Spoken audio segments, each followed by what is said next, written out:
Coming up in the Horizon Festival, the inaugural TGYB Rally Championship gets underway. But we'll bring you live coverage from the first of this 7-stage championship. But first, we head to Byron Bay, where the first drivers are leaving the meetup.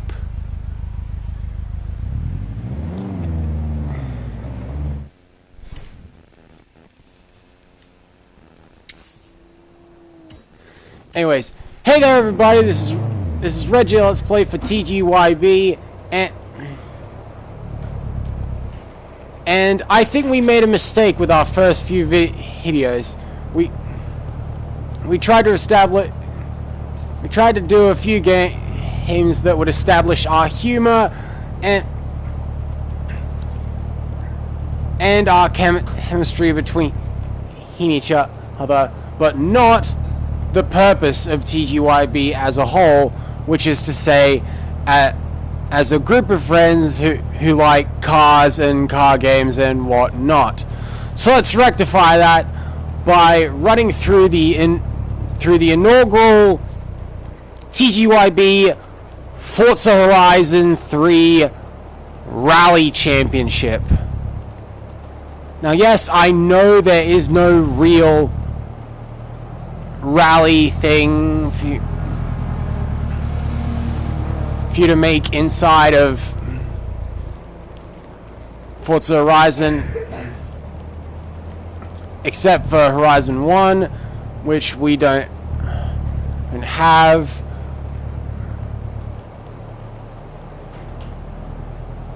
Which a lot of us don't have, and thus is not an official TGYB game. So we're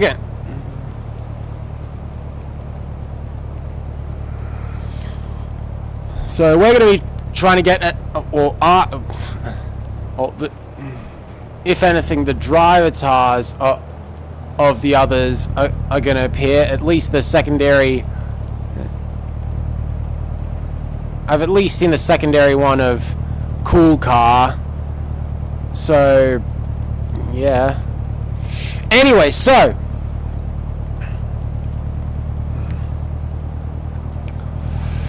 at least for this video,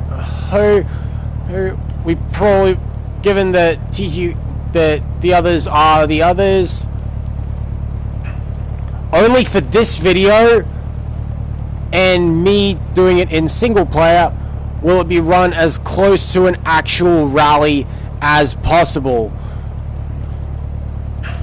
Which is why we started the video from where we did, because almost every rally that one would take part in would start with something called Park Expose, which is where after everyone has signed up for the rally, you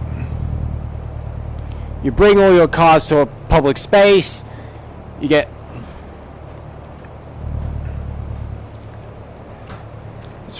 and all the spectators and your competitors can check out what your car is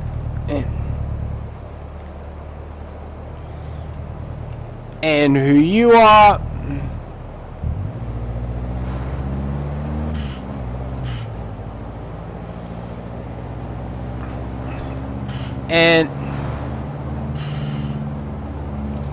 And then we get to the actual scheduling of the actual event.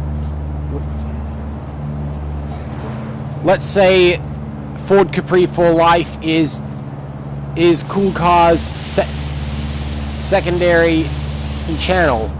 That we can confirm, but now here's where the actual rally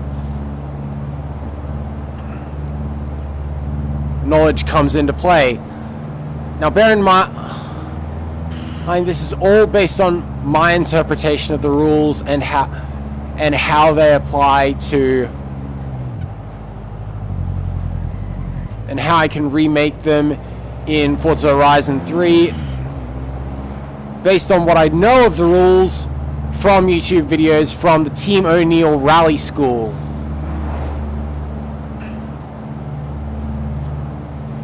So actually checking them out might be worth your time.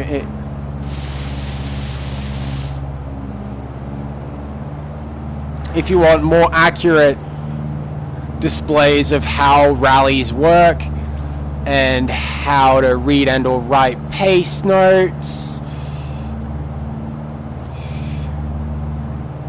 and all that lovely stuff that goes into running a rally event and eventually that's the first race or stage, like we have arrived at here, the Jungle Coast Trail. Now I have already set up this to work as a championship, as a single player championship, and I've already built a custom car theme with as many cars that might be seen in an actual rally here as possible. You have the Audi Quattro Sport S1 on both original, both stock and rally models. You have the Ford Focus RS. You have the Ford Fiesta ST, the Ford Focus RS that Colin McRae drove. You have the Ford Escort RS Cosworth. You have the Sierra Cosworth RS 500. You have the RS 200. You have the Escort RS 1800. The RS 1600. The Lancia Delta HF Integrale Evo. The Delta S4. The Group B Delta S4. The 037 Stradale. The Lancia Stratos HF Group 4. The Stratos Stradale. The Fulvia. The Metro 6R4. The Mitsubishi Lancer Evo line being the Evo 10, 9, 8, 6. Real Subaru rally cars. And also the 2015, 2011, 08, 05, 04, and 04 WRXs. And the ever iconic 22B. As well as the Subaru Legacy, the Talbot Sunbeam, and the Toyota Celica. Event information that you guys need to know is that that is the 7-stage championship. Yep.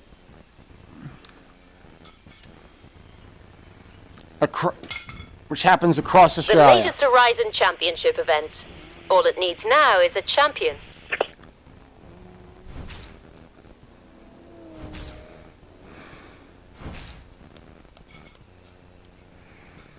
Yes, indeed.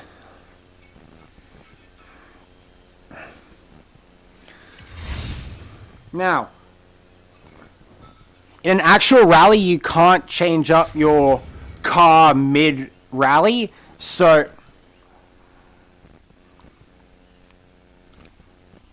I'm going to be keeping with the car I left Park Expose in, which is a 05 Subaru WRX, which is my favorite of the entire line, even though the 22B is amazing considering Colin McRae drove it.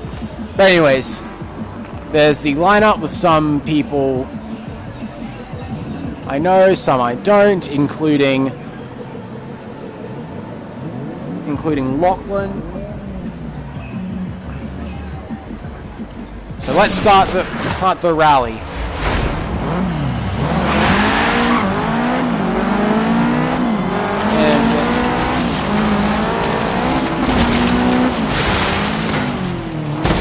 I suppose that in the pace notes, if you go flat out over something that doing so would cause you to jump, I assume that would then mean the pace notes would be written in as, I don't know, jump maybe. Food for thought if you're a navigator trying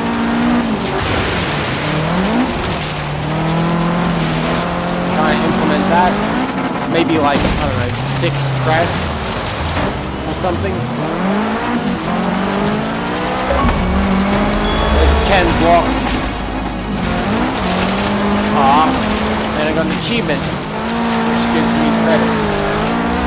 Oh, it's a Forza function.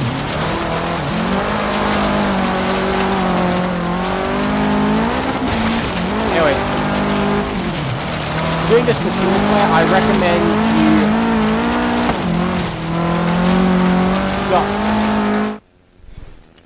you running this when. Oh, I'll show this after this stage then.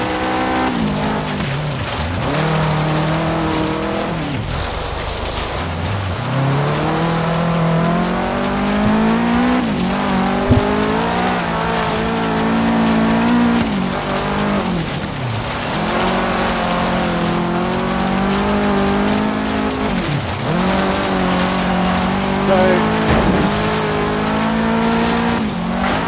at this time, I'll only record my time over this stage.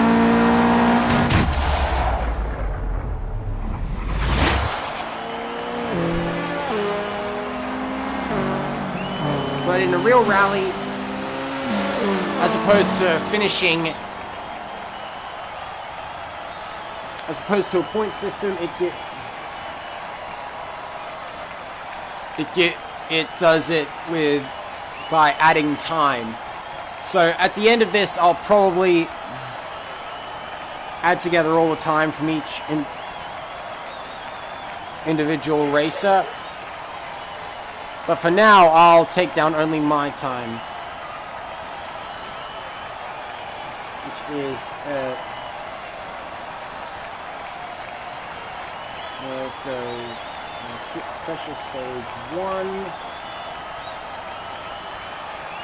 155.048.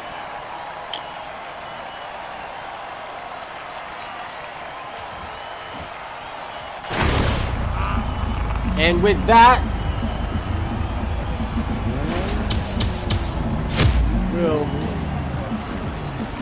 we'll give this guy, we'll give a marshal our time card, which is basically our scorecard for the whole rally, and basically if you lose that, you're out of the event.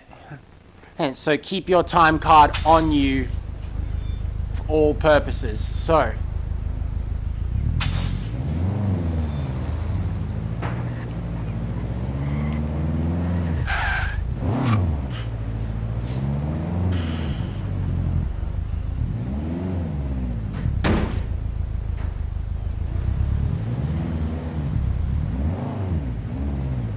So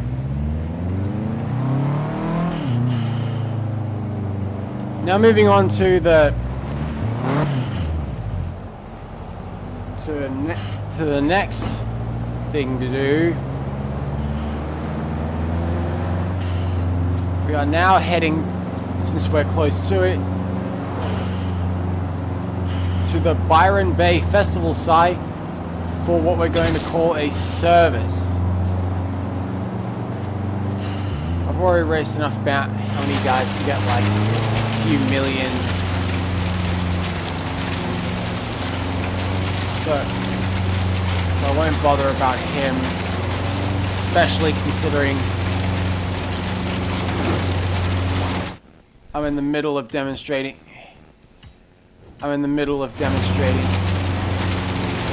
the running of a rally.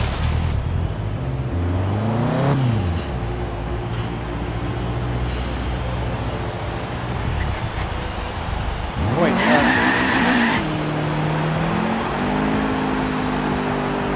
so So pulling into service, this is our main time control. We're going to give this guy our time card.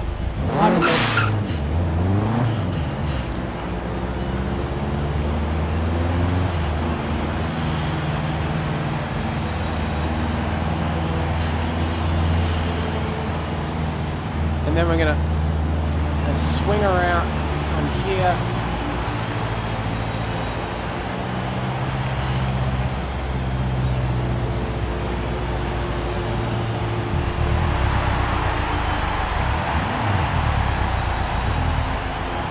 And then pull into service.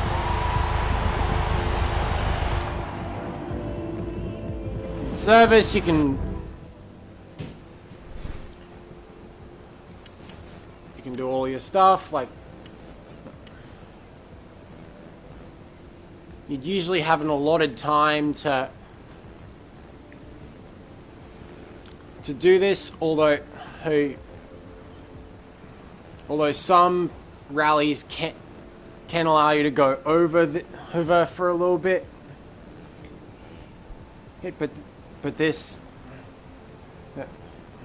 But how much longer you took counts. It gets added onto your final time. So what I am going to do during this service is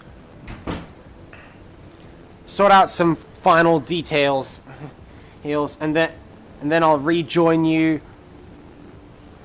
when we're outside.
Okay, so now that we're done in the service area, we are going to head back to our main time control. We'll collect a new time card from the guy standing there, and head on our way to do what we're going to call a transit. Yes, there was a main time control back at Park Expose, and arrival time control at the start of every stage, and a finish time control at the end of every stage.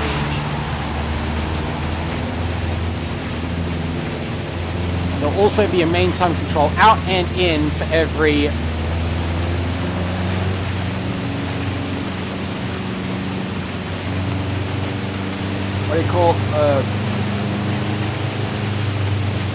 service and or park expose.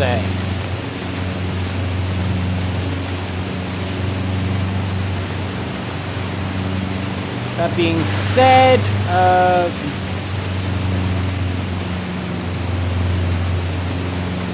we're about 300 meters away from the next stage. So there's no point racing that bounty guy. So let's do it. Start this stage.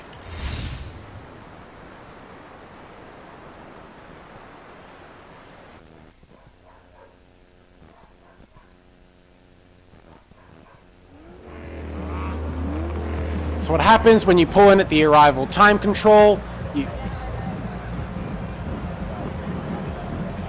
roll up, the guy checks you off, you have a specific window to check in, and then he'll assign you a start time. It's probably going to be anywhere from 2 to 3 minutes from when you check in. For happy numbers, we'll just say 5. So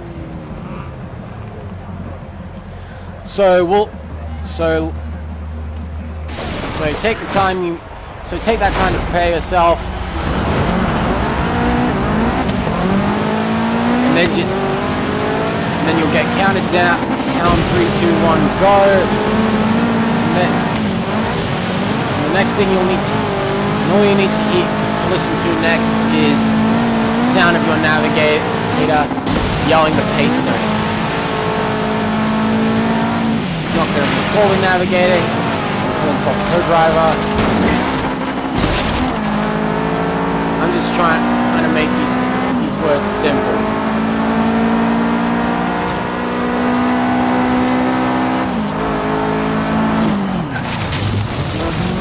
Anyways, if you're navigating, you might want to consider adding onto a new service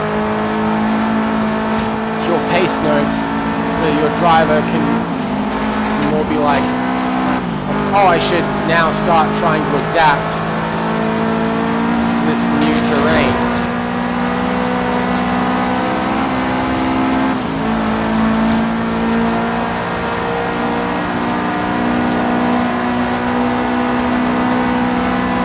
Somehow Lachlan and Riley are absolutely destroying.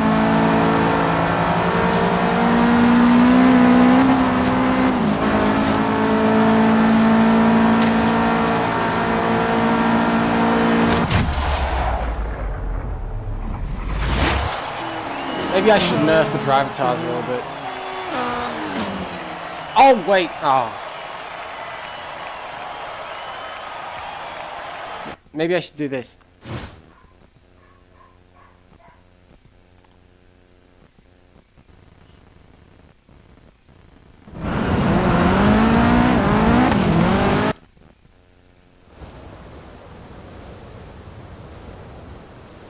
Please tell me I still get to see my time.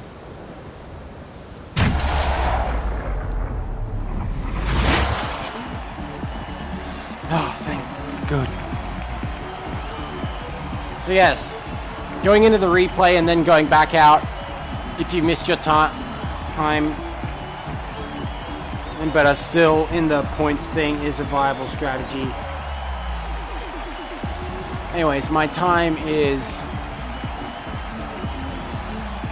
1:35.29929.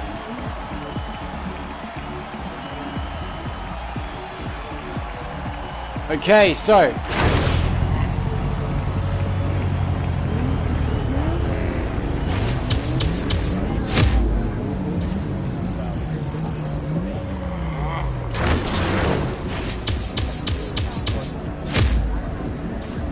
getting happy rewards, and I level up. Nice. I'm gonna get a destruction skills boost Horizon Edition thing, but instead I get money. At least it's more acceptable than pink money.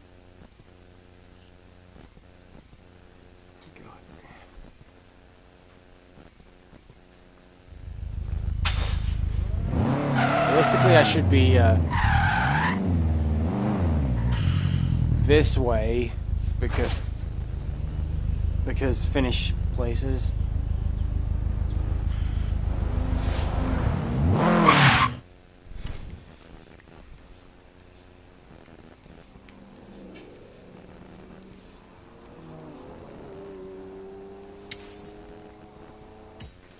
Anyways.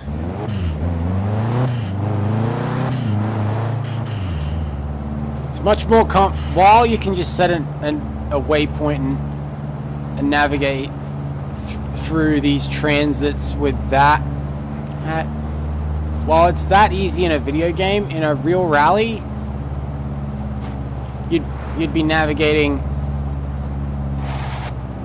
based on what they call a route book. The route book will tell you exactly how you need to get to the next stage, but by following open public roads. They're not.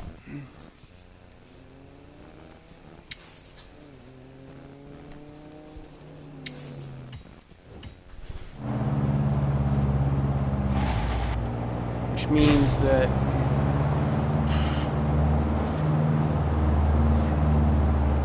you'll have to follow all the posted speed limits and road rules and trying to behave yourself to the best of your ability.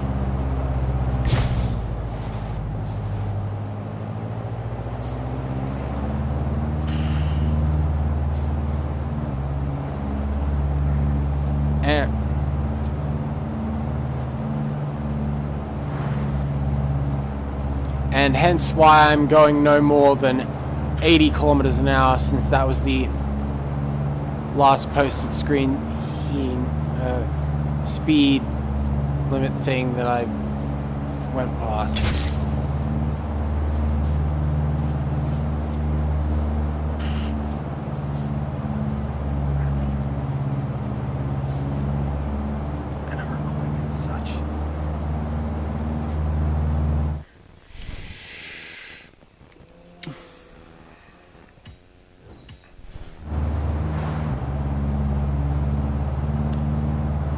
An interesting thing about the pace notes is that some places,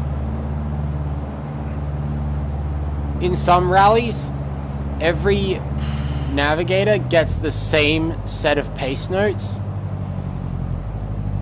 which means when they go out and do a little reconnaissance or recce, if you will,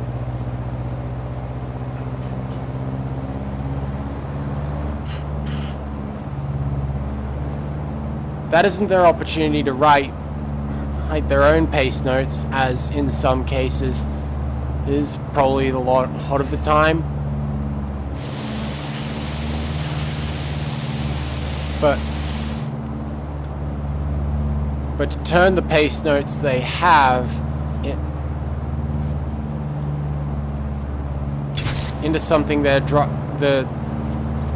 both understand.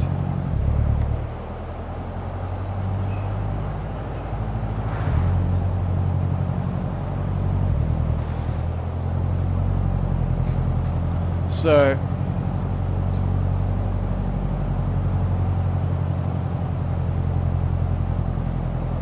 anyways, I don't know why this guy isn't going any faster than 50, even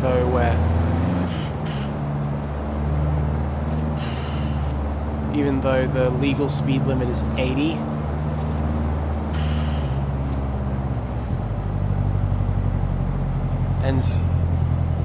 And going 10% over is more or less acceptable. But that got us to the next stage, so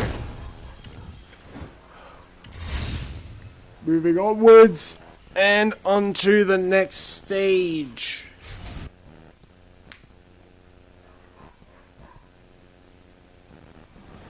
But also in the route book, you're gonna find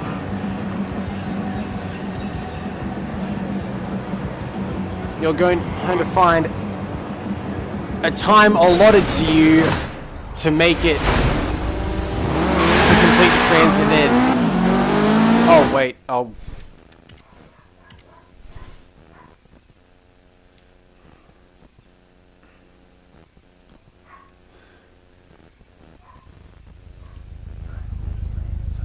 Doing something.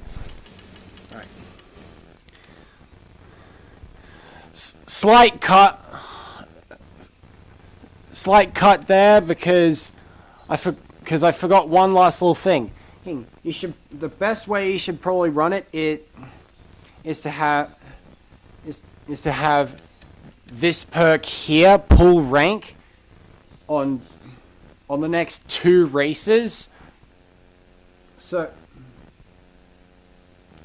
and then when you get to stage 3, because your 2 races will have been spent, top back up to 4. So when you get to stage 7,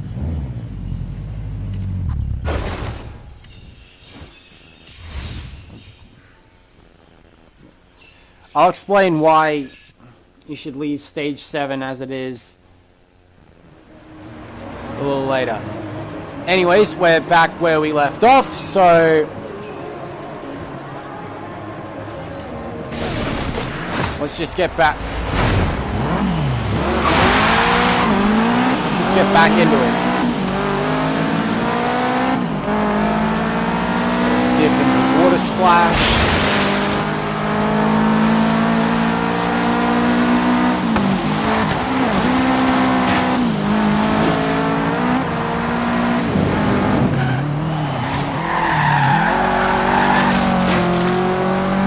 Much easier to cover up my lack of things to talk about other than real rally regulations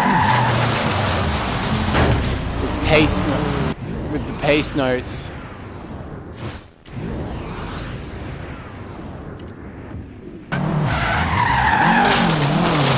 This thing had pace notes. Anyways.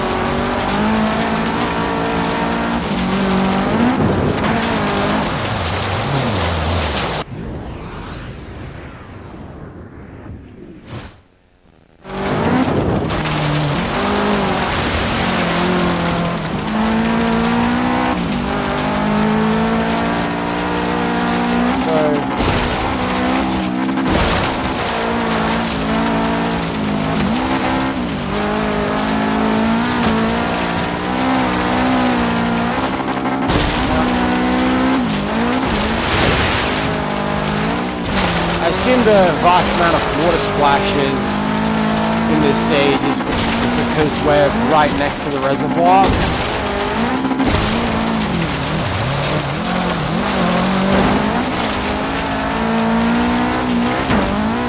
Strangely enough, a lot of the stages I've chosen have 1 or 2 water splashes in them.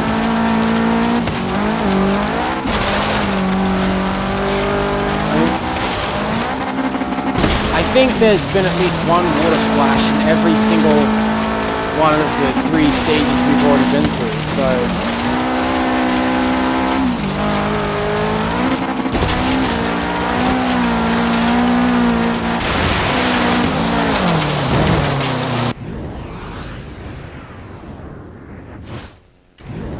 okay.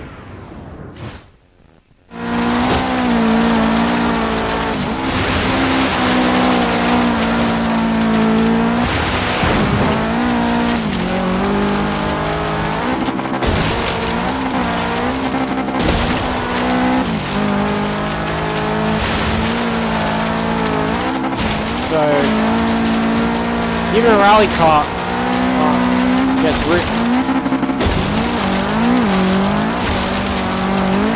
really punished if you not only jump into a tree, but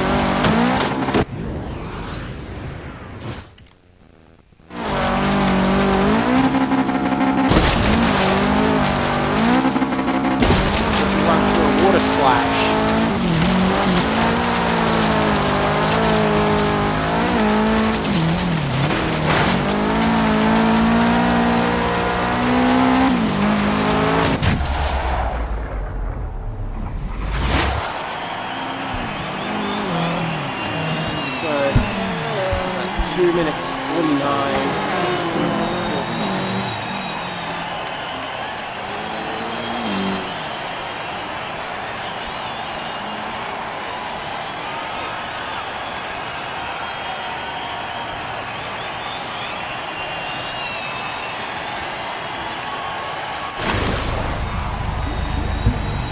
Okay.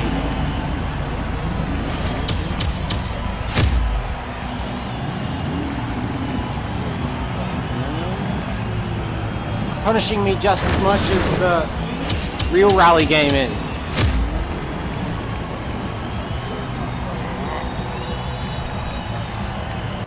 You'll know this if you actually watch the Let's Play on my channel. Real rally games apparently don't like it.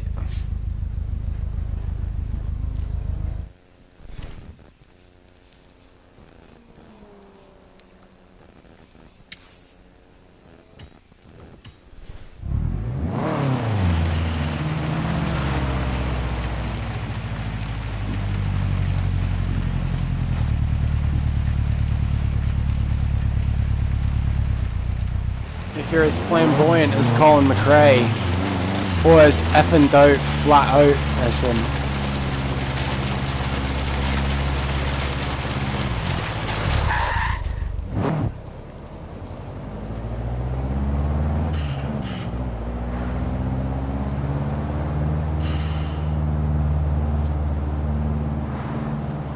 So, as I was talking about the time you need to complete a transit in,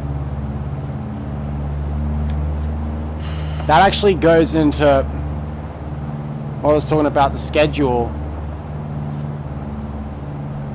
Now, as I've said, doing mechanical stuff at a service or at Park Expose, you only have an allotted time to do that. So going off the timetable from the explanation done on Team O'Neill Rally School, let's say Park Expose starts at 9 a.m. on a Saturday, and it goes for half an hour. What I didn't say was that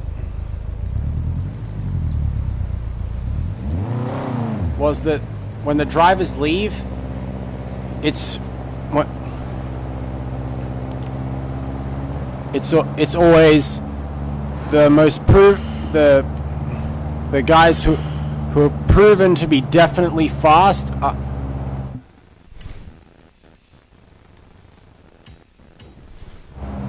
Sorry about that. Those who are proven to be fast start first, and those who are unproven or are definitely slow depart last. So let's say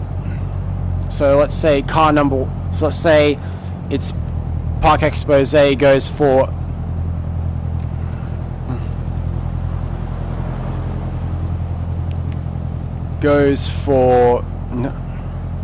30 minutes. That means car number 1 will be out at 9:30.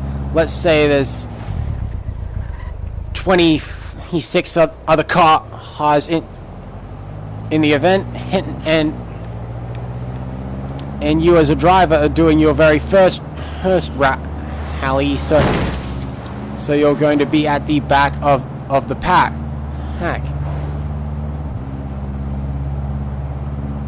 But if you find your name on the start list, it would probably be wise to find out if anyone behind you or ahead of you has as much knowledge in rallying as you do. So let's say from Park Expose. So since I've done a couple rally games even before my Let's Play of an actual rally game, I'm going to say I'm probably the most proven of TGYB styles. So all of these time tables are assuming that it's coming from car number 1. So you leave at 9:30 and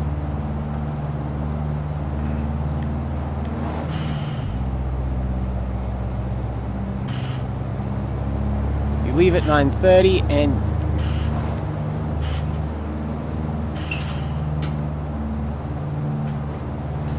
so let's say you leave at 9:30 and you have to make, let's say in the case of this transit, the time I set is 7 minutes.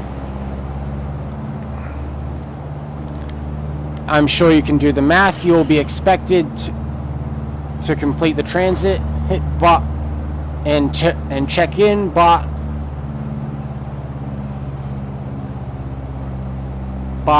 9:37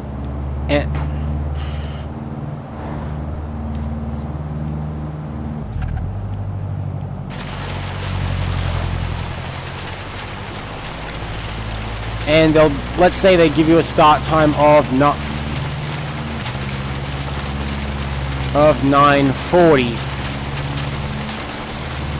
As such, you'll drive up from the actual time control to the start line, and then you'll prepare yourself, and then at 9:40 you'll receive your go. You take off, and at the finish time control, or you hand over your time card. They give you your how fast you did the stage in,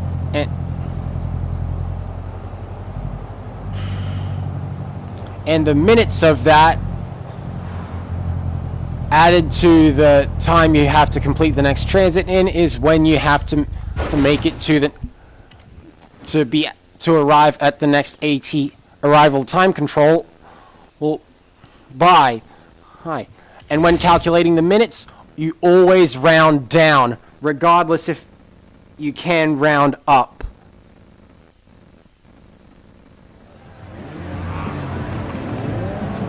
Speaking of which, I'll get into each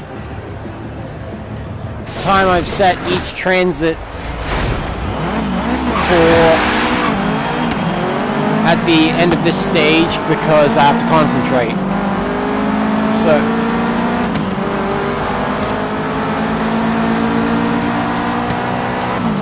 this one actually got some good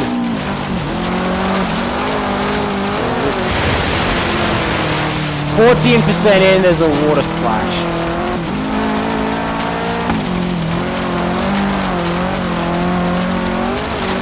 I think that's every stage so far has had a water splash. And a couple of them had it right from the off. Oh god.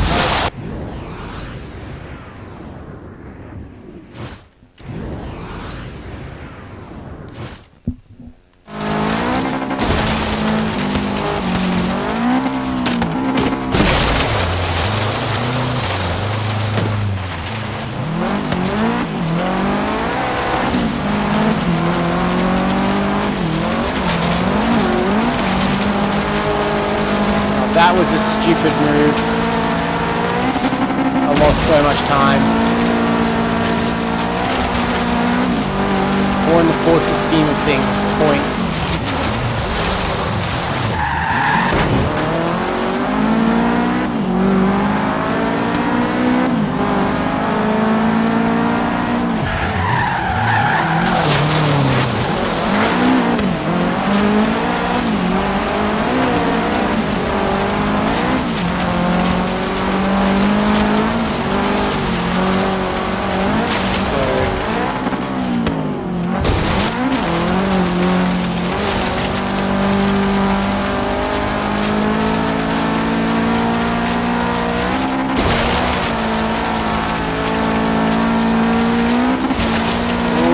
crest. You might have you might have noticed the livery on my car. I don't know if I've talked about it before, but it is a genuine. And I might have shown off a worse off one on a worse off build in some part of my Forza Horizon 3 Let's Play.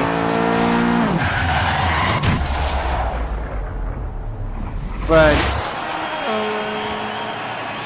it is a genuine livery of the Subaru World Rally Team back when it ran its own team. Anyways, that stage was 230.618. There we go.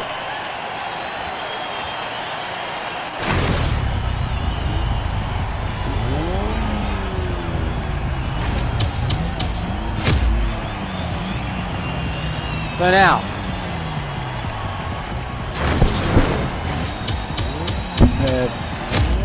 all these rewards.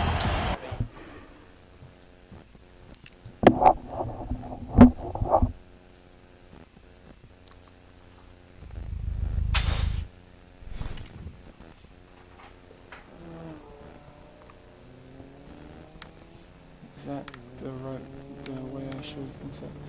Yeah.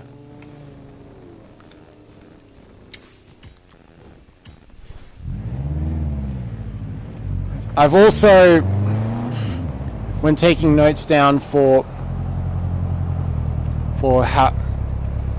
the average, for the speed, for the times you should be completing the transit by, I also included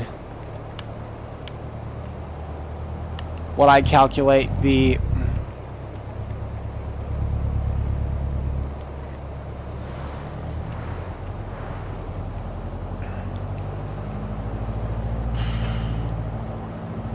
speed limits you're going to encounter there.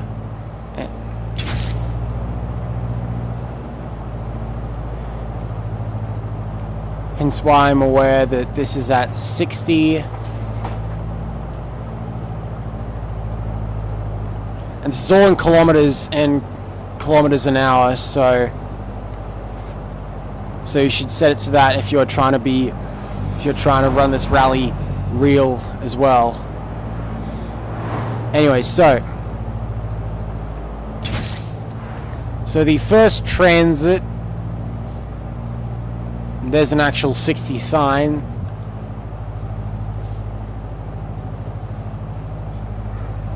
Which confirms it, so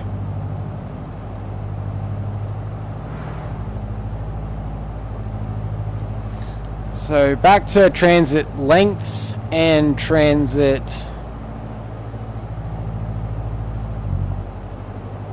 Well, that was actually 80.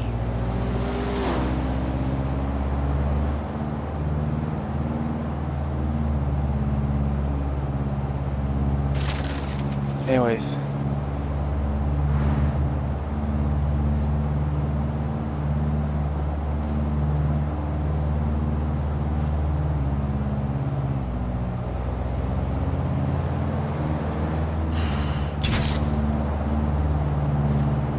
So the first transit out from Park Expose, that is main time control 1 out, and when writing these yourself, you can always abbreviate the names of the time controls to like MTC, ATC, FTC.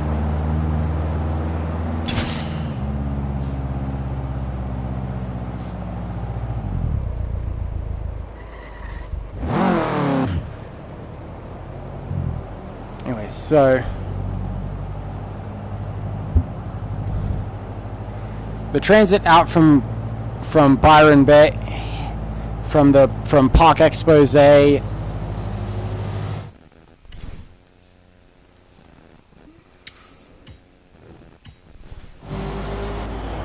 to stage 1, I calculated to be 4.6 kilometers at 40 to 80 kilometers an hour. So would give you about 6 minutes to make the transit. Secondly was the transit from stage 1 to service at the Byron Bay Festival, which was, by my count,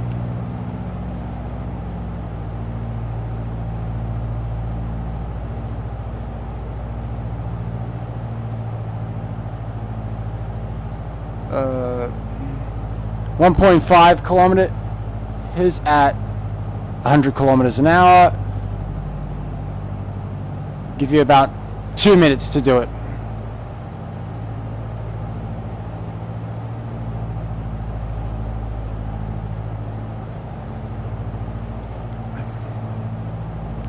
And these times are so they can actually be manageable.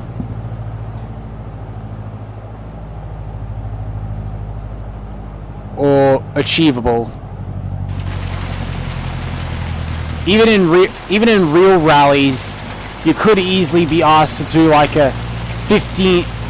You could easily be asked to do a transit in 15 minutes, but get there in like 10.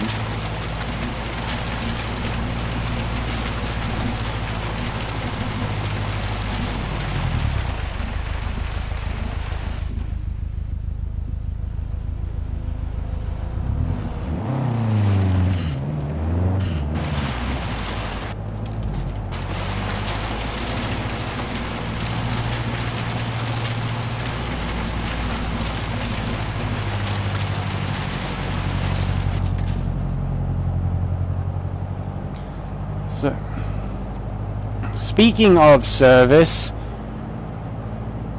this transit was to yet another service area at the Outback Festival. So, let's pull in over here, give the guy our time card.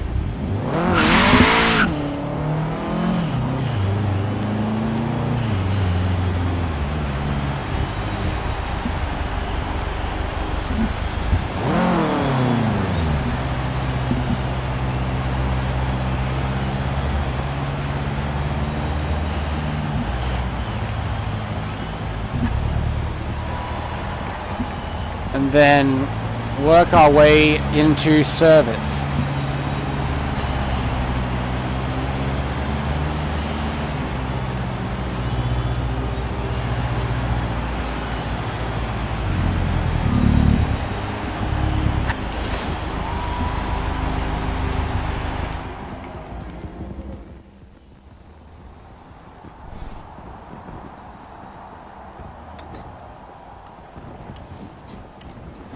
So there is a rally body kit preset apparently.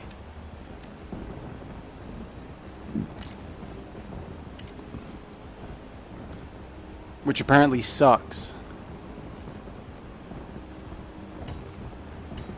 So I'm not going to use it.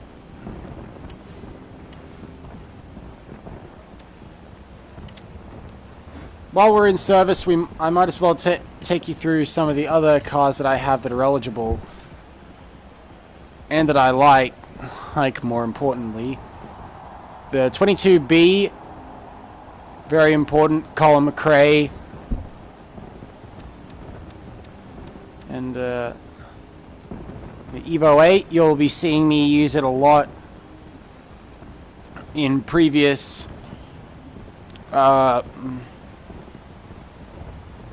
TGYB events, albeit with a different paint job. Ken Block Ford Focus, Colin McRae Ford Focus,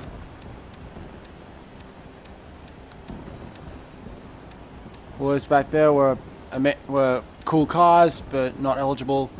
Especially Alicia here. And the Audi Quattro Sport.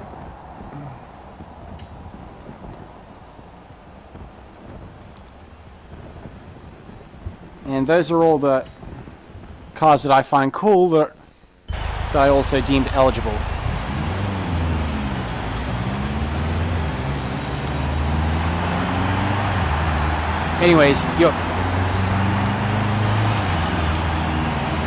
Anyways, it's very likely that given the length of a real rally, it's likely that you're going to fill your time card out when you check into service, which is why you receive a new time card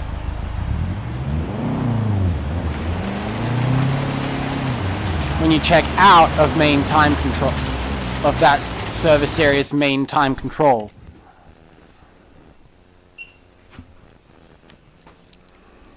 That being said, let's truck along to this stage over here.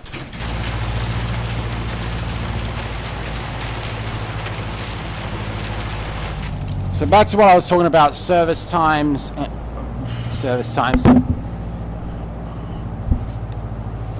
Yeah, service times. Like I said, servicing can take as long as you want, but you don't leave until you're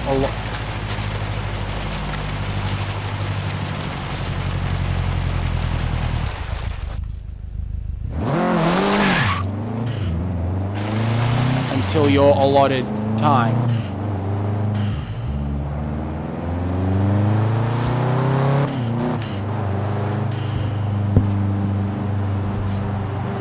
And you don't enter service until your allotted time. If you arrive at service before your time, say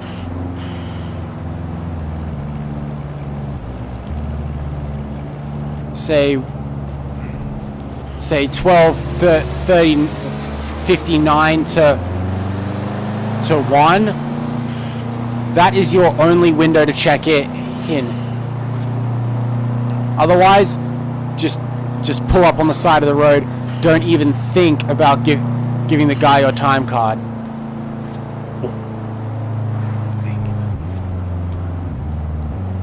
So, back to what I was talking about, the transit deadlines. Sorry. I'll exchange insurance details with you later.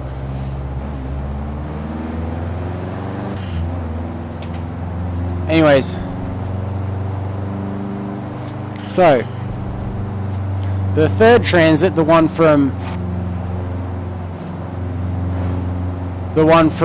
service at Byron to stage 2 is 2 kilometers at 100 kilometers an hour. With that, I give you 2.5 minutes to make the transit from the end of stage 2 to the start of stage. Be careful with the train. The end of stage 2 to the start of stage 3 is 4.5 kilometers at 80 to 100 kilometers an hour. So I give you 4 minutes to do that. Cool car is online. The transit from stage 3 to stage 4, it is 7 minutes long. I give you 7 minutes, as it's 7.5 kilometers at 80 to 100 kilometers an hour.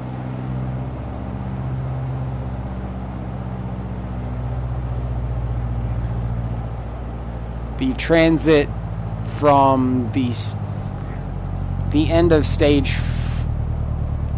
4 to service at in the outback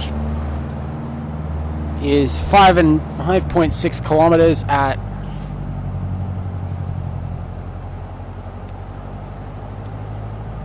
60 kilometers an hour. I give you 6 minutes to do that. And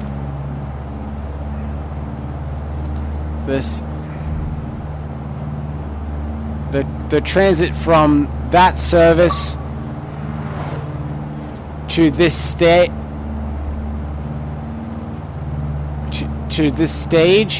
will be 6 kilometers at 60 to 100 kilometers an hour over 6 kilometers.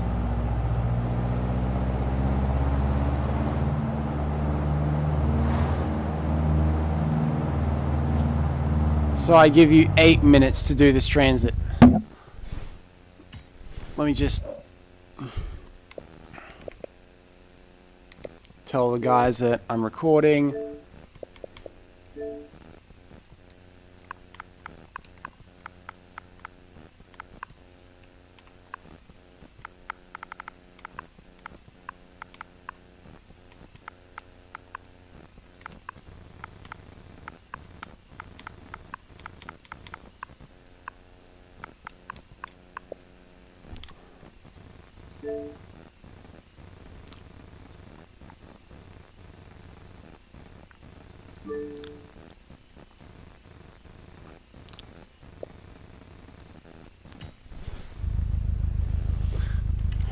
And now,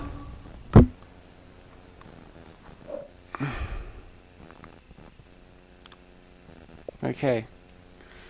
Now that's been taken care of. Let's start off with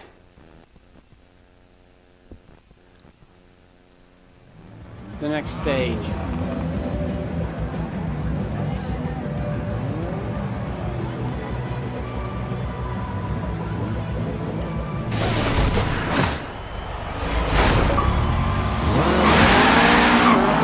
Bloody hell.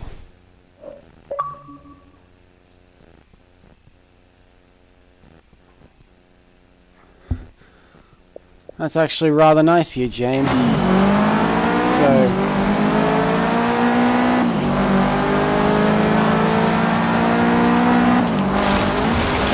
now on with the stage.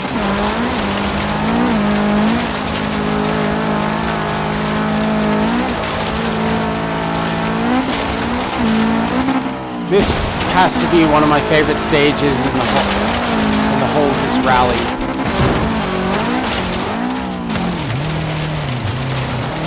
If not my absolute favorite.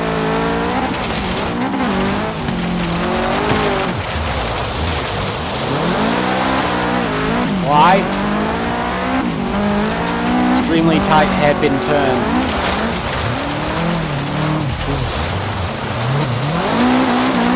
We learned that from a showcase, the final showcase, I believe.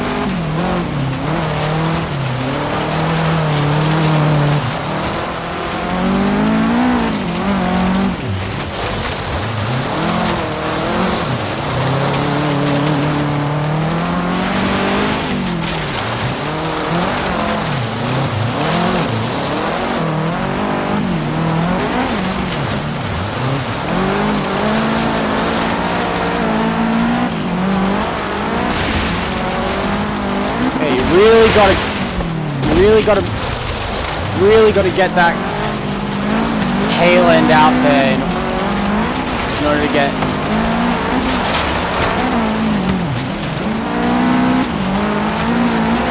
really drive these stages well.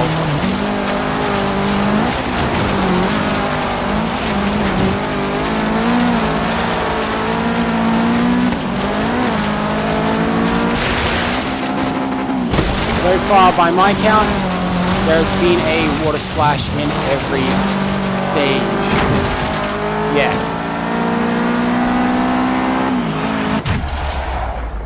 So, yep. There we go.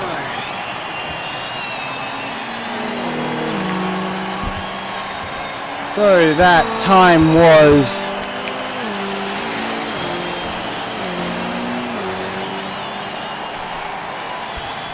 2:16.97.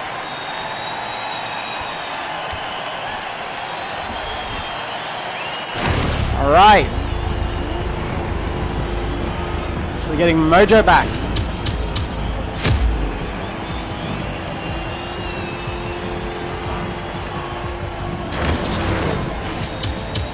I say that, but I'm probably going to get lost in the actual finishing order for the next stage.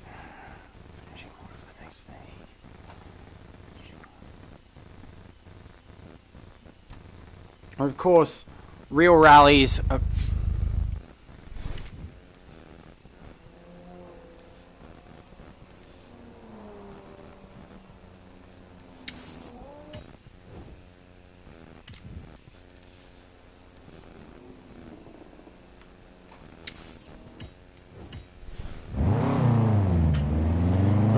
real rallies.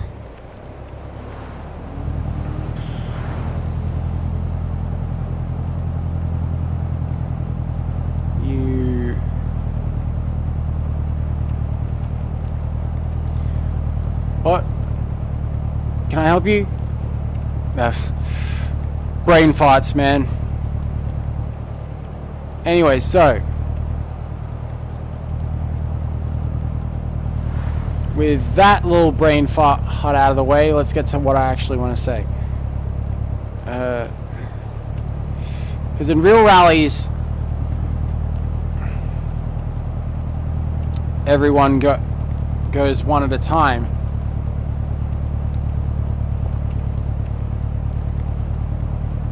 And that's how the only time you ever see a car cross your path is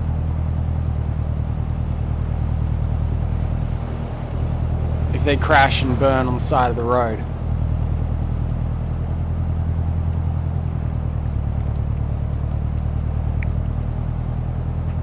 But anyways, this is actually a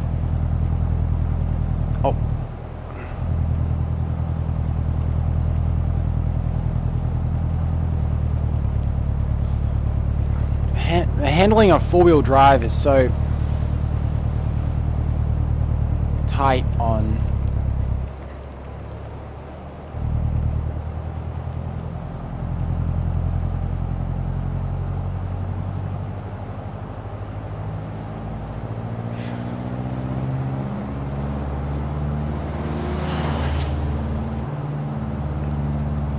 tarmac. Anyways, so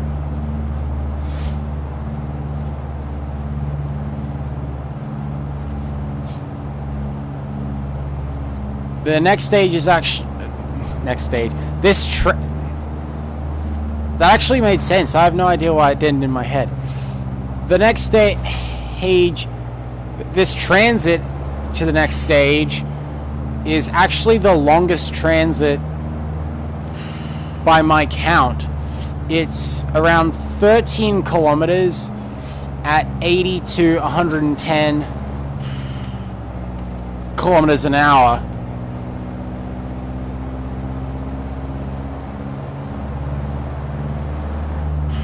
So I give you about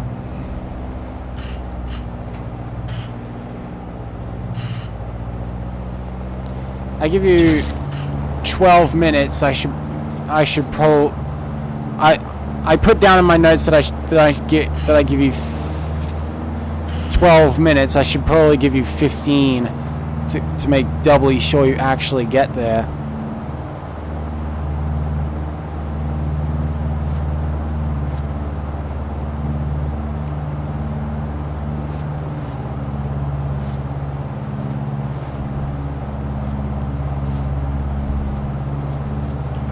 But this transit is actually he is so long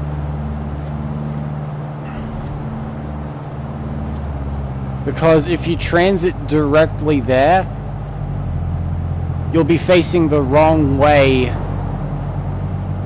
when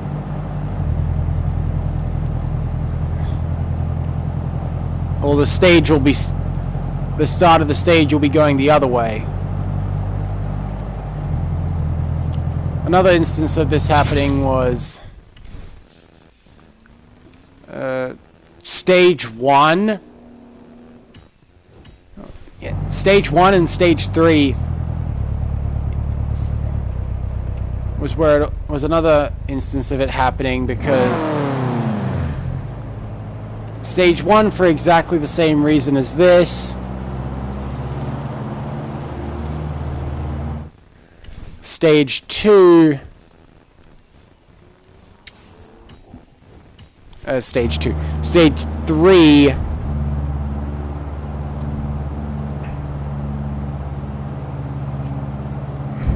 because even though you'd be facing the proper direction, the actual line the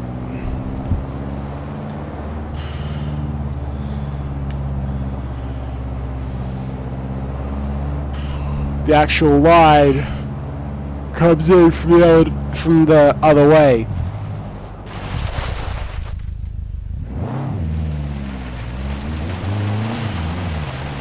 Anyways,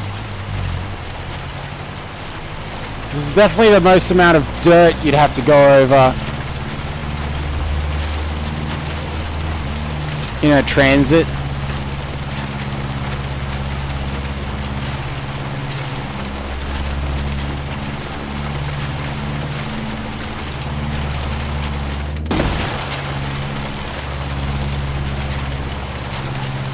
Surprisingly, you get a little bit of air even if you're doing the 80km/h speed limit.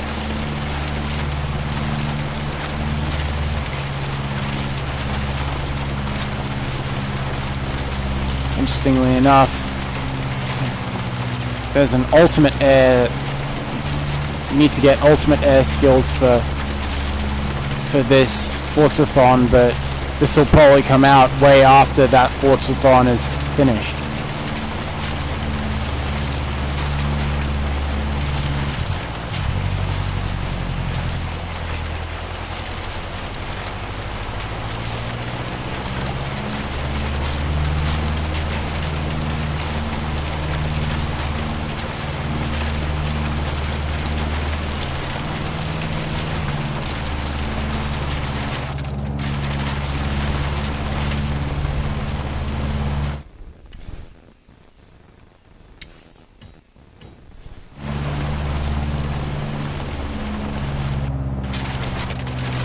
Curious that in big lights they'd illuminate the blue but darken the yellow.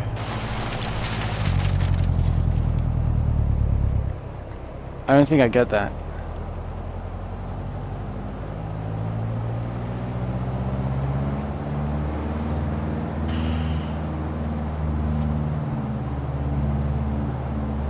Anyways,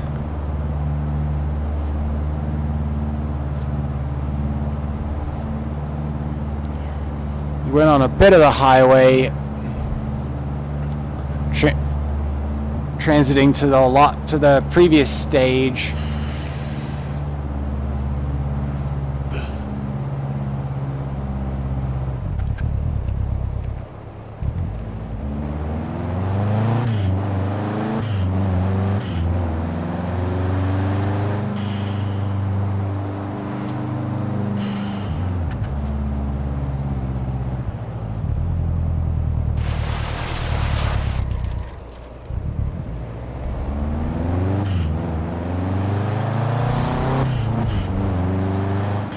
And now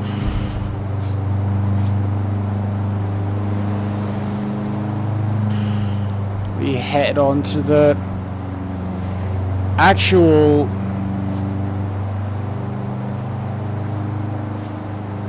highway in earnest.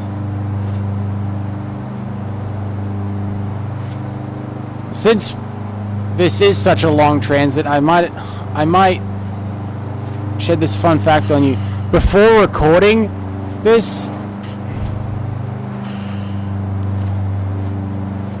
Cool Car, Luke, Jaden, and I, we all tested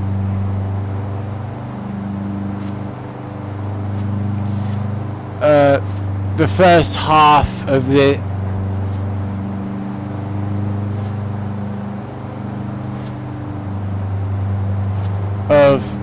rally, all the way up to pulling into service at the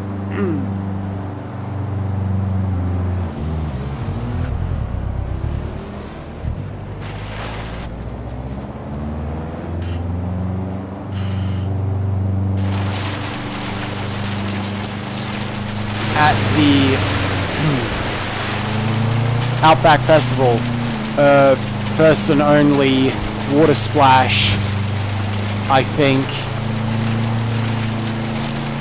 in a transit. So yeah, now it's just direct over this dirt path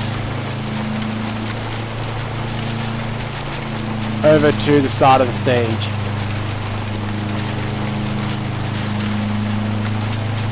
I would have recommended turning on simulation damage as in a real rally.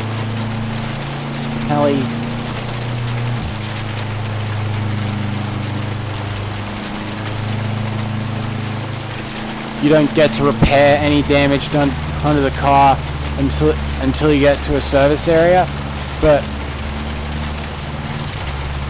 and that's what most of your time would be crunched up doing there, despite there being a notice board that says that includes everyone's current time through the rally and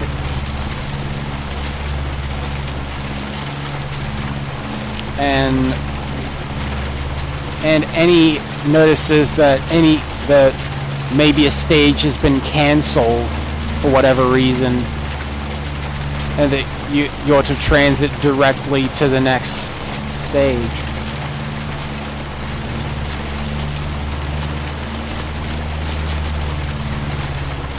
But anyways, no need to cancel it. There's nothing that can cancel a stage, so let's proceed on with stage 6.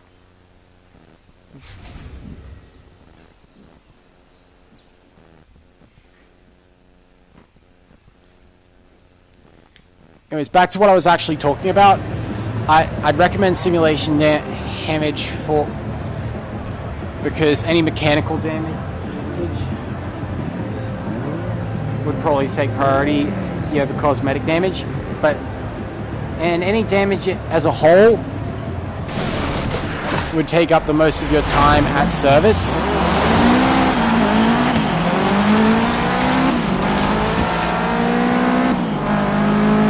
But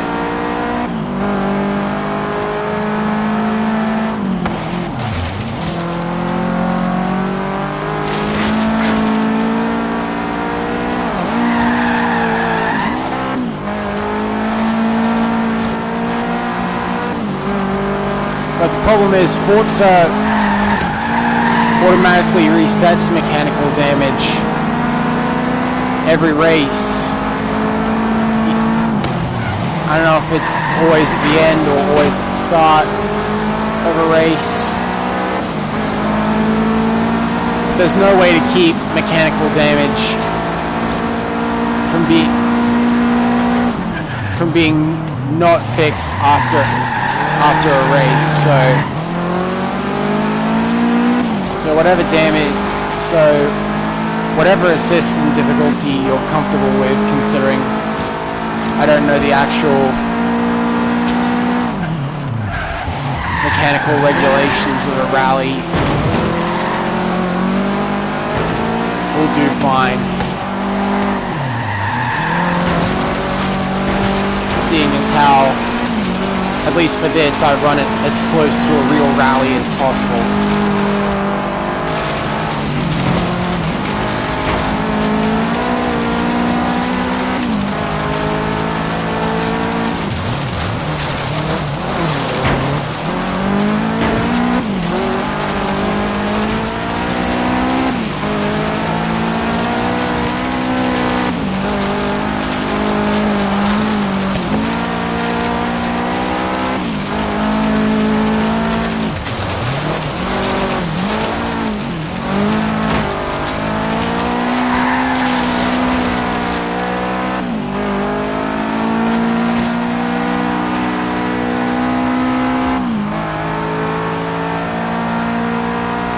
rally games are how I got really big into motorsport in the first place. Specifically, oh.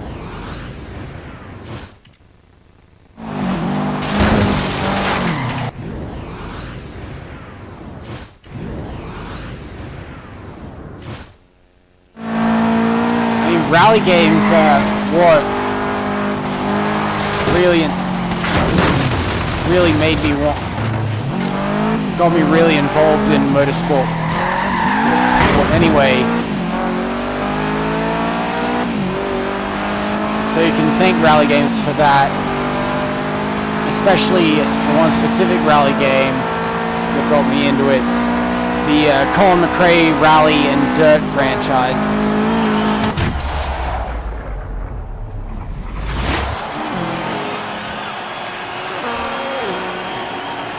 Almost 3 minutes through that stage.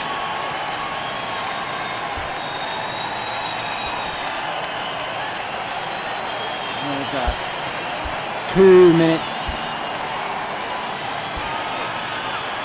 50 seconds, .771.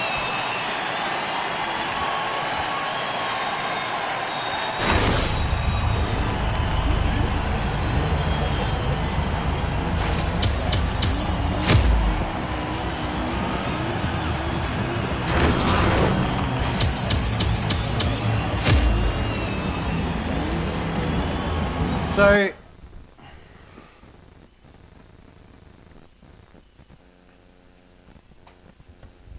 I could easily have enough points to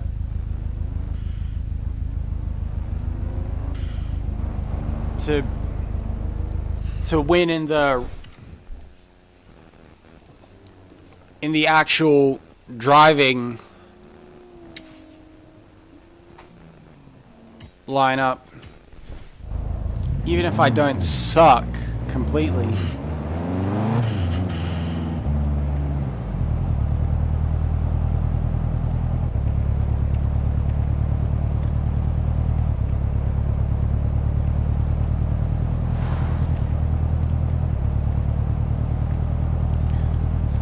So yeah. As for this transit, we're going the 2 kilometers at 40 kilometers an hour over to the timber mill.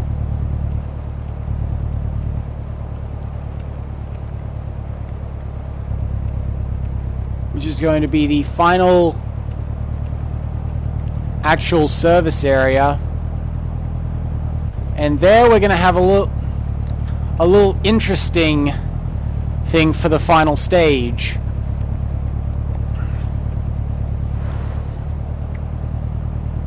See, in those early Colin McRae rally games, or then maybe even Dirt, they may still be in Dirt. I know they're in Dirt 3 under the name of Head to Head. Fun fact, Dirt is available for backwards compatibility, and from what I've heard, $18 if you buy a disc second hand. So yeah, it is tempting to go get Dirt 3, considering the Flying Scotsman ain't with us no more.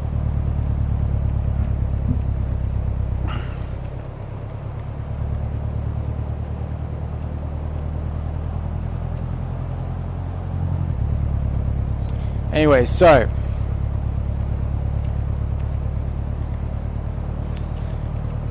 I gave you about 4 minutes to do this transit because I didn't clarify that earlier.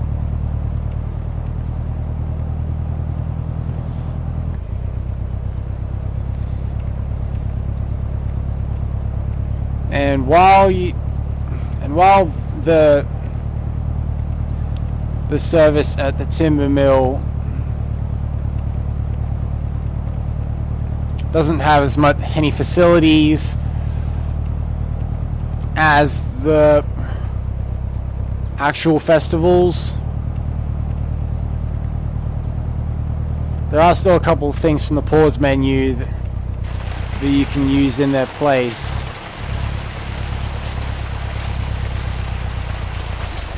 And there is this thing here which acts as a main time control. So we're going to give the guy a time card. Then we're going to pull up here.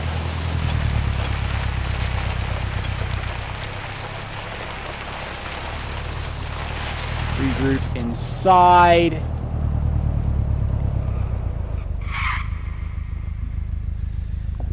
And this brings me to what he was talking about. Oh, but first I should probably go over what you can do from the pause menu, considering this is not an actual designated service area. You can tune your car and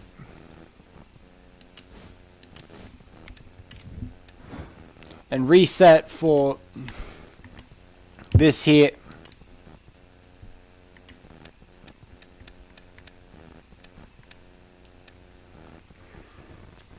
For this here final stage. Triple skills XP. He is, or XP in general, is any kind of important, considering that levels give money and possibly cars.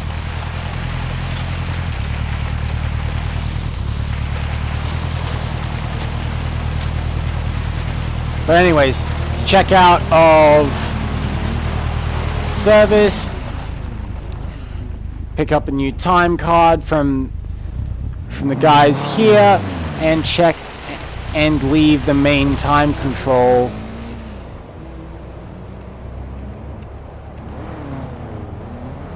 Heading to the next stage, which is and this is the shortest transit over the whole rally. It's only 700 meters at 40 kilometers an hour.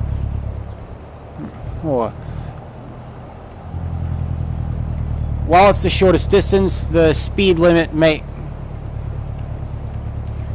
means I gave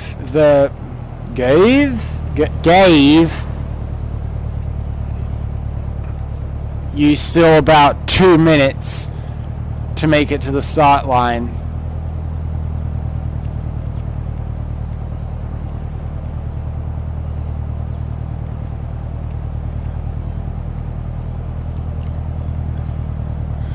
So I'll roll up on this, which is a scramble.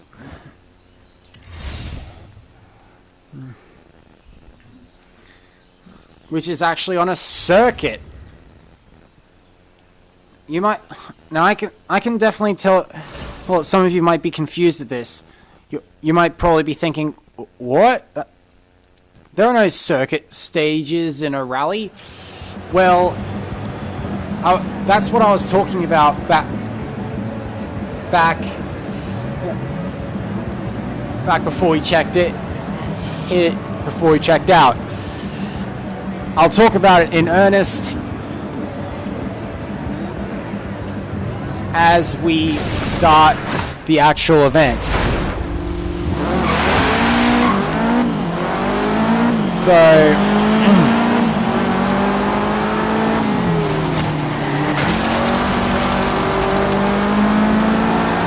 those things I was talking about are called super special stages, where two cars go down a two-lane, you could call it a circuit,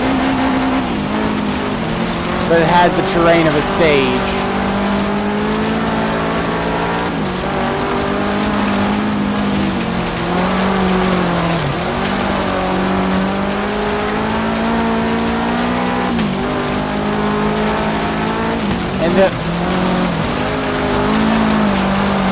sometimes the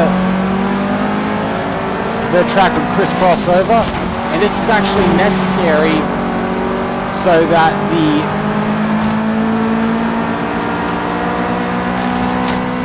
both drivers could get a taste of both lanes of the track.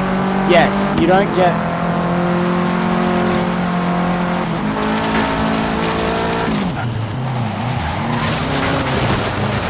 Yes, each... Well... So yes, each...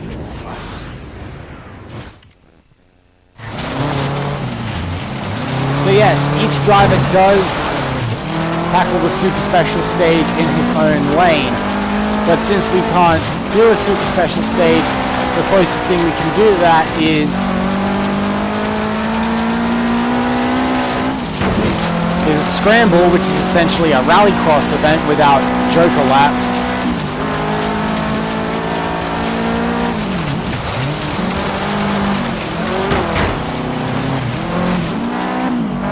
And over 2 laps.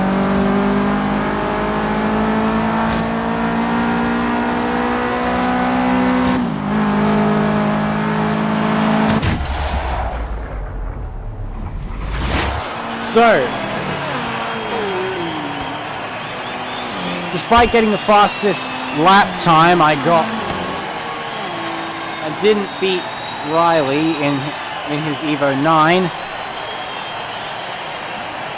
but I did, coming in at 2 minutes 05 292.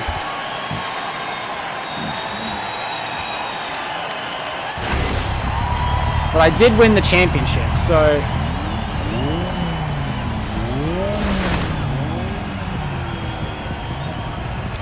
championship complete.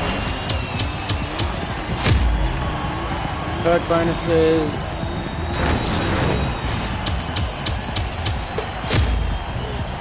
Perk bonuses on XP.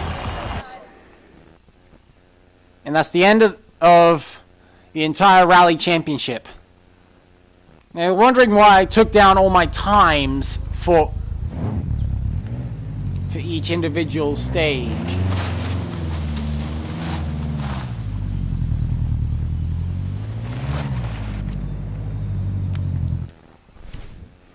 Well,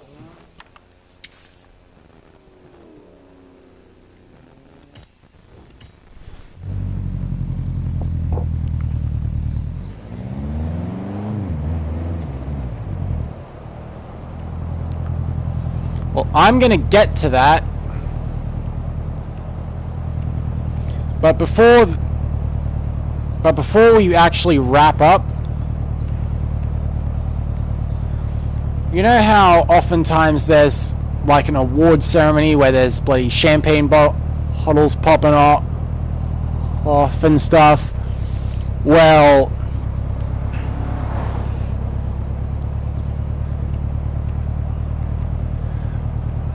in an actual rally, that doesn't happen at the end of the last stage, even if it's a super special stage.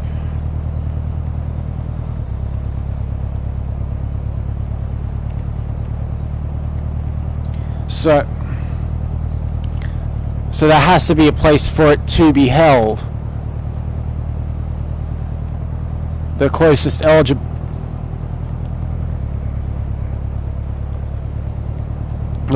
eligible place would be another service area. So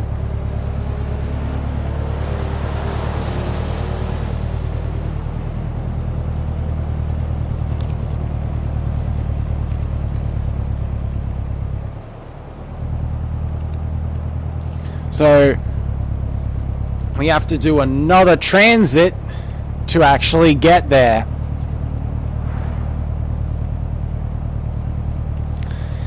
And this transit from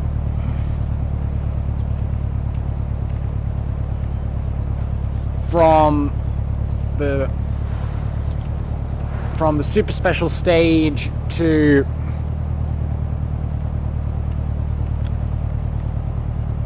the final main time control in is over 4 kilometers at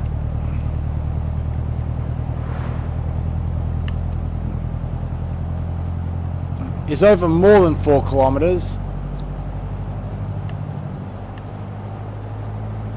I'd say about 4.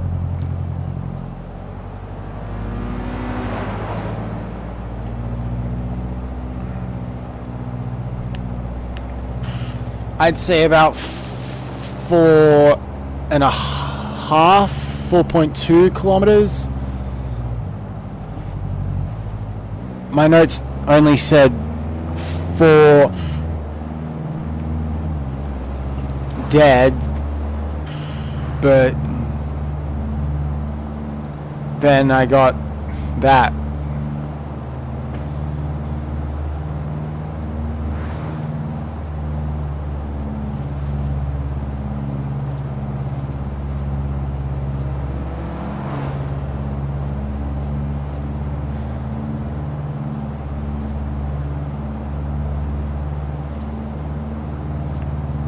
So anyways, I probably should have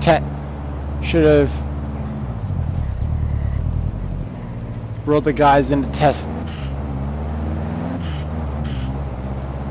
that stage too, and then I probably would have found out that I would start from the other end, so I would have probably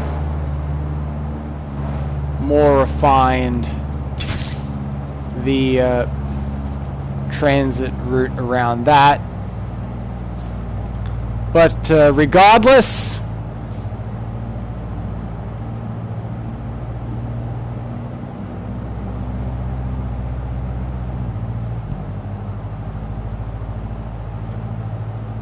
we are just a kilometer away from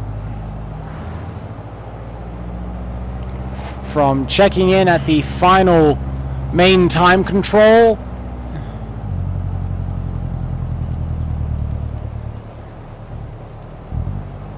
And officially concluding this rally championship.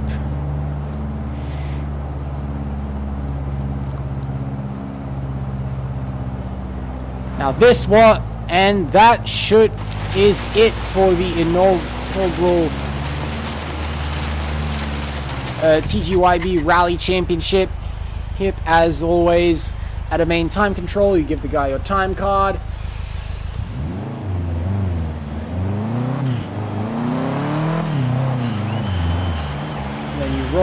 And then you roll in.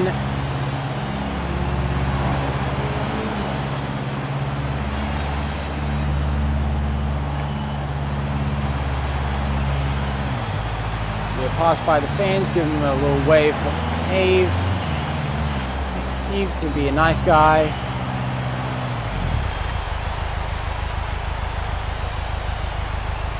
And then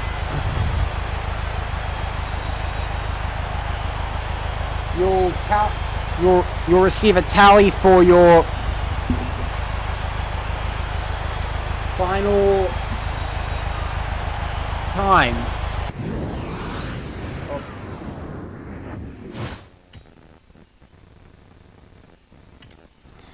And I'll cut out the bit where I actually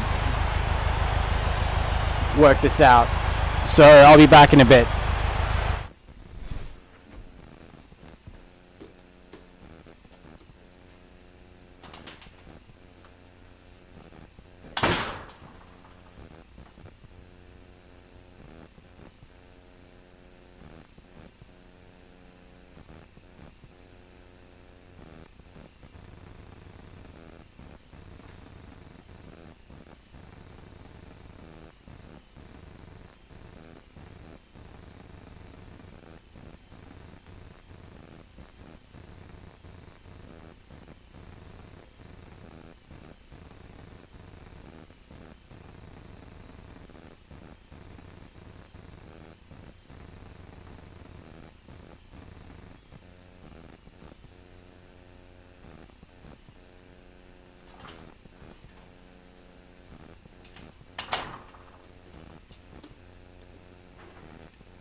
Okay, I'm doing the calculations on my phone, and I'll bring up the score. Pause now at. I'll bring up the times now on screen. And if I'm going to calculate anyone else's times,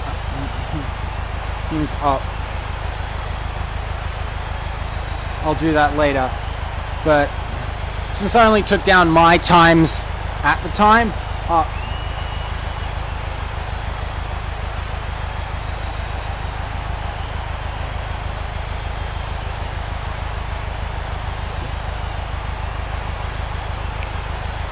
we're only going to be addressing my time. So, stage 1 did in 1 minute 55 seconds, .048.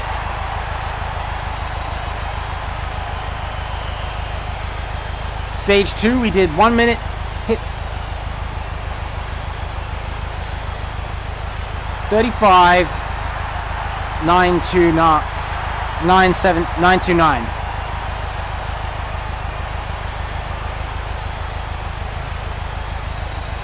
The additive time after that would be 2 minutes 30 seconds .977. Stage 3 was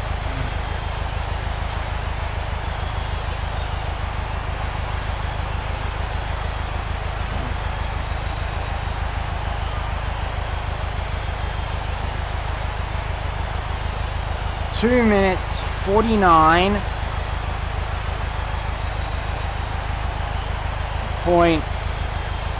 .47.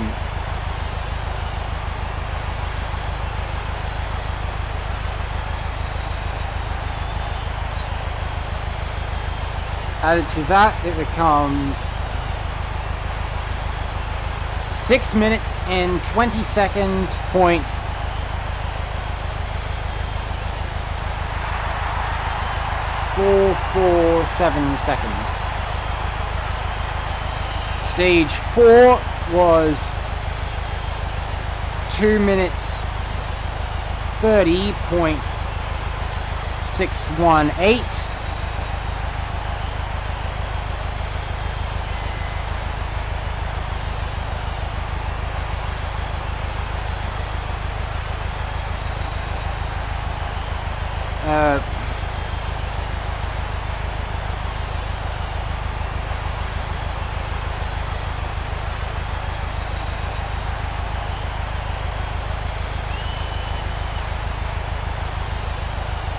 That would be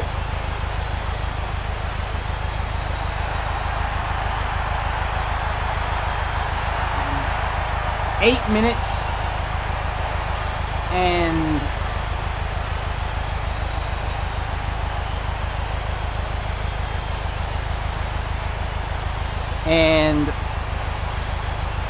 51 seconds .065.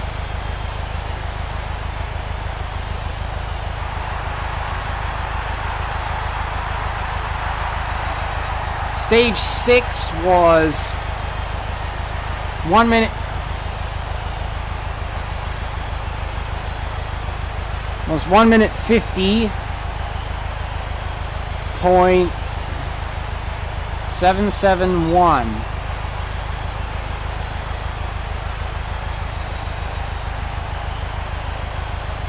Prior to the super special stage, we were going in with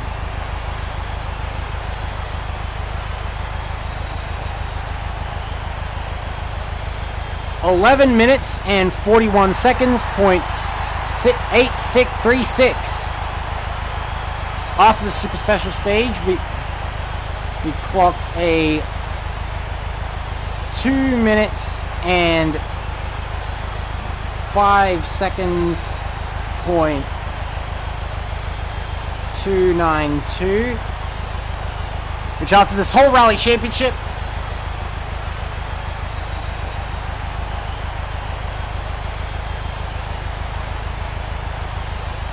leaves me off at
13 minutes 47 seconds point something. I lost the decimal places at the last minute. So that's your time to beat at the once you at least counting additive time across all stages.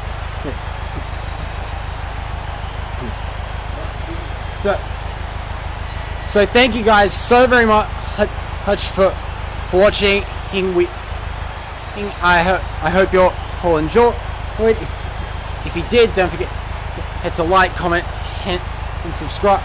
Whatever, do all that lovely stuff to not just this channel, but all our other channels as well. Hell, for checking out our content and appreciating it would also be much appreciated. All that being said,